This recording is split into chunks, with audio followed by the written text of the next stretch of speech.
其实看这奥运的比赛，毋但是替咱家己的国家来加油，也要感受迄款运动员的精神。根据调查，是有81%的人上班时间嘛咧看比赛，也那这运动的风气，敢有因为奥运压起来咧？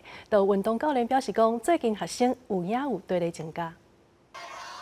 咱国羽球选手王泽林甲李勇出战奥运比赛，为台湾得到金牌。回来台湾受到民众热烈的欢迎。人力银行调查发现，咱国内有81%的上班族因为奥运比赛开始收看转播关心比赛，不过有60%的人认为无应该付费看转播。 我觉得应该国家付钱吧。如果他要让全民看的话，那为什么还要让老百姓去付钱？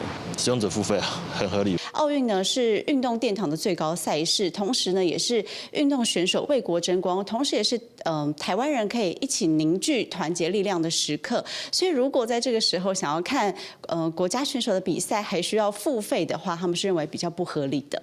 因为各种体育比赛的举行，有更加侪人投入运动行列。根据人力银行的调查指出，有65.3%的上班族每礼拜固定运动3届，每一届运动50分。统计上爱的运动项目，包括运动成本上少的慢跑，也有重量训练，也加瑜伽、木绳球游泳，另外骑脚踏车，这拢真热门。 调查发现，这有运动习惯的上班族，平均伫31.6岁时阵开始维持固定的运动习惯，每个月愿意开2867块来做运动。有羽球加无兴趣游泳的教练是讲，奥运开始了后，报名的学生囡仔往有增加。赛事过后，当然大家都会有想要运动的这个欲望。目前整体人数大约有增加。